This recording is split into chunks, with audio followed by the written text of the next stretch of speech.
আমি সজীব। অনেক দিন হলো খালার বাড়ি যায় না, তাই ভাবলাম একটু ঘুরে আসি।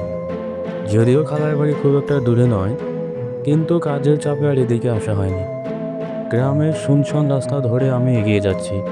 এখন প্রায় মধ্যরাত, রাস্তা পুরোপুরি ফাঁকা। অচেনা রাস্তা, আমার একটু ভয় হচ্ছিল। এত সব কথার মাঝে একটি গুরুত্বপূর্ণ কথাই ভুলে গিয়েছি। অনেক দিন পর খালার বাসায় যাচ্ছি, সাথে তো মিষ্টি নেওয়া হয়নি। দেখি সামনে কোথাও দোকান পেলে সেখান থেকে নেব। একটু সামনে যাওয়ার পরে একটা দোকান দেখতে পেলাম। আমি একটু অবাক হয়ে দোকানের দিকে এগিয়ে গেলাম।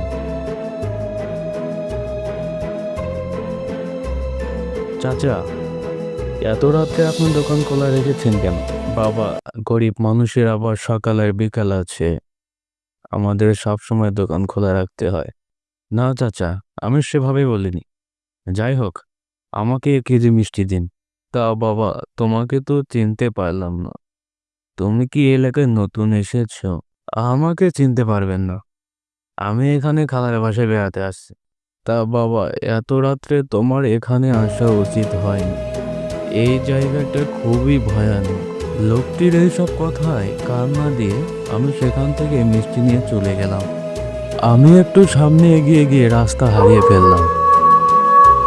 তখন একটু ভয় হচ্ছিল, চারিদিকে শুনশান। হঠাৎ করে একটা শীতল হাওয়া আমার শরীরকে স্পর্শ করে চলে গেল। এরই মাঝে হঠাৎ করে আমার চোখের সামনে সেই দোকানদার চাচাকে দেখতে পেলাম। আমি ভাবতে লাগলাম কি করে এত তাড়াতাড়ি আমার সামনে চলে এলো। চাচা, কি করে আপনি এত তাড়াতাড়ি এখানে আসলেন? তিনি আমার কথার কোনো উত্তর দিলেন না, কেমন জানি রহস্যময় দৃষ্টিতে আমার দিকে তাকিয়ে থাকলেন। হঠাৎ করে সে একটি ভয়ঙ্কর রূপে আবির্ভূত হলো।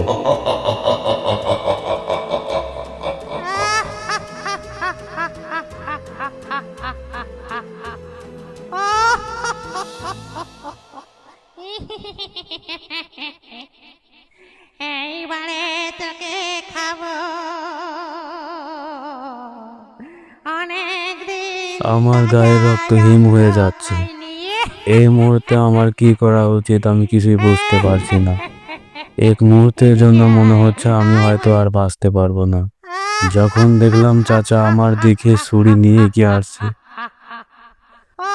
তখন আমি জ্ঞান হারিয়ে সেখানে পড়ে গেলাম।